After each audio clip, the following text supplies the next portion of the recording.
Ito na guys, ang ating finished product. Wow, ang sarap guys. Yan ang ginataan.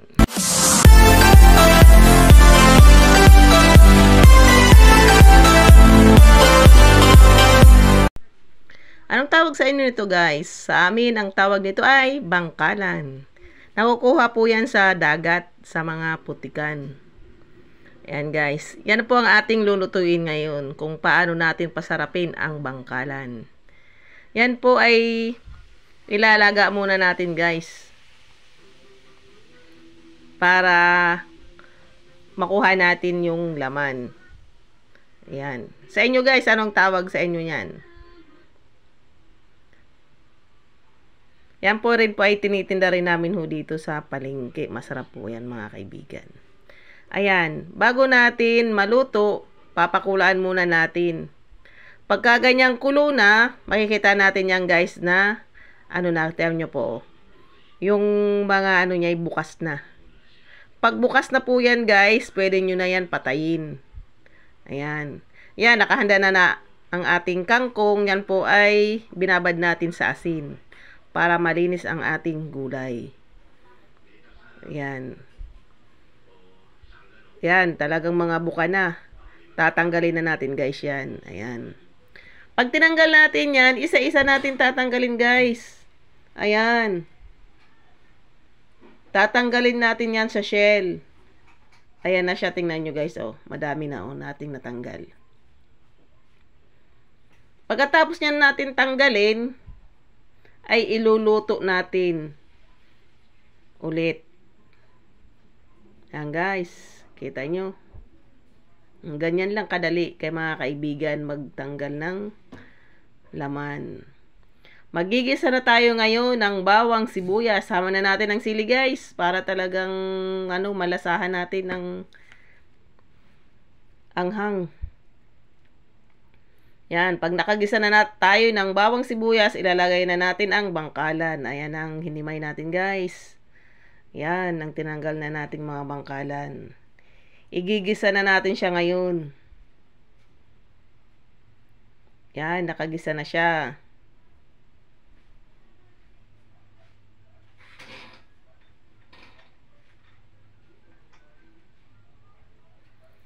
Gigisa natin ang maigi guys para matanggal ang kanyang lansa.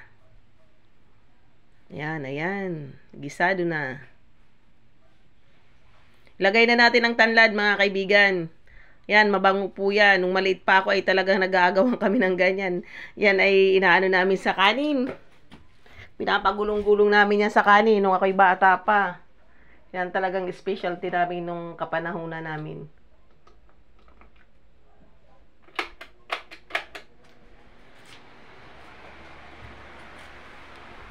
Yan. Pag nagisa na maigi, ilalagay na natin ang kangkong.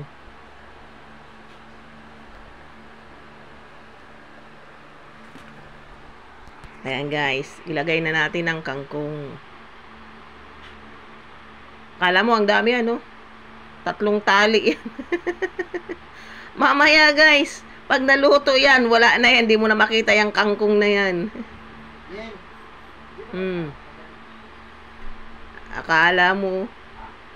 Akala mo tangbak ang kangkong.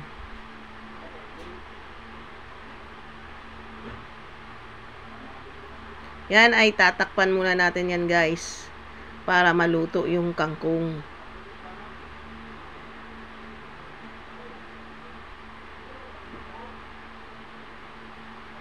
Yan guys. Yan. Tingnan nyo, pagtanggal natin ng takip, wala na, parang magic. Ilalagay na natin ngayon ang kakanggata. Yan. O, diba? Nag-ibang mukha ng ating ginisa. Tawag po niya sa amin ay bangkalan. O, diba? Yan na guys. Nako, itong aking paborito, specialty ko po yan mga kaibigan. Napakasarap. Pag ganito ang aking ulam ay talaga naman natataob ang kaldero. Ayan na guys, tingnan mo guys kung gaano kasarap yan. Ganyan kami gumawa ng ginataang bangkalan. Oh, di ba? Oh. Maluluto na siya. Masarap yung medyo patutuyo-tuyuan mo po siya ng kaunti. Talagang yung gata niya kakapit talaga siya sa bangkalan. Doon sa shell. So, diba? Ayan na po ang ating finished product mga kaibigan. Napakasarap. Diba? Shell lang siya. Okay, tamo naman. Talagang napakaganda at napakasarap ng ating finished product. Sino mag-aakala na mapapasarap mo ng ganyan yan? Ayan, kain na tayo guys. Oh, sarap. Simple lang mga kaibigan. Sarap ng kangkong. Masustansya na, mura pa. O, di ba mga kaibigan? Napakasarap pa. Mas masarap pa sa karne, hindi ko ipagpapalit sa karne yan mga kaibigan.